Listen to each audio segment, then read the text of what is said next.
আমাদের এই টুর্নামেন্টের পিছনে নিরন্তর পরিশ্রম করেছে। আমাদের পাংশা উপজেলারই বেশ কিছু প্রিয়ী মানুষ, যাদের নাম না বললে না,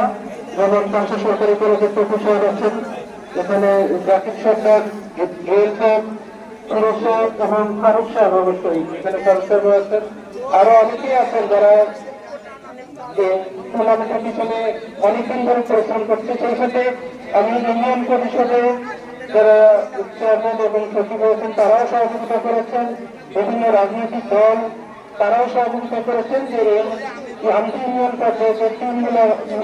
যে টিমগুলো এসেছে তাদেরকে তৈরি করতে, তাদেরকে স্পন্সর করতে, তাদেরকে সহযোগিতা করতে। তো আমরা আনন্দ ঘন পরিবেশে এই টুর্নামেন্ট উপভোগ করবো। আমরা সবকিছু ঠিকঠাক থাকলে, শিডিউল ঠিক থাকলে আশা করছি যে আগামী 1 আগস্ট আমাদের এই টুর্নামেন্টের ফাইনাল ম্যাচ অনুষ্ঠিত হবে, সেটা আরো জাঁকজমকপূর্ণ হবে।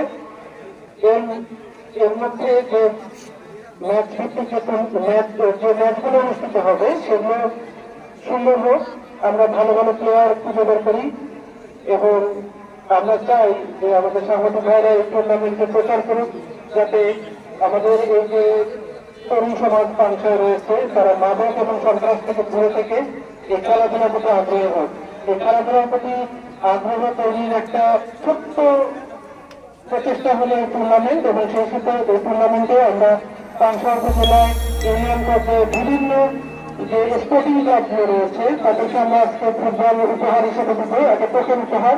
তারা যাতে এই ফুটবল খেলায় আরো বেশি সম্পৃক্ত হতে পারে, তাতে ইউনিয়ন পর্যায়ে এবং সর্বক্ষণ উপজেলায় কত আমাদের ছেলেরা রয়েছে যারা আমাদের এই খেলাটাকে আরো এগিয়ে নিয়ে যাবে, তারা আরো নিজেদেরকে সমৃদ্ধ করবে, আনন্দ মোবাইলে আবদ্ধ না থেকে তারা নিজেদের শারীরিক এবং মানসিক উন্নতি নিশ্চিত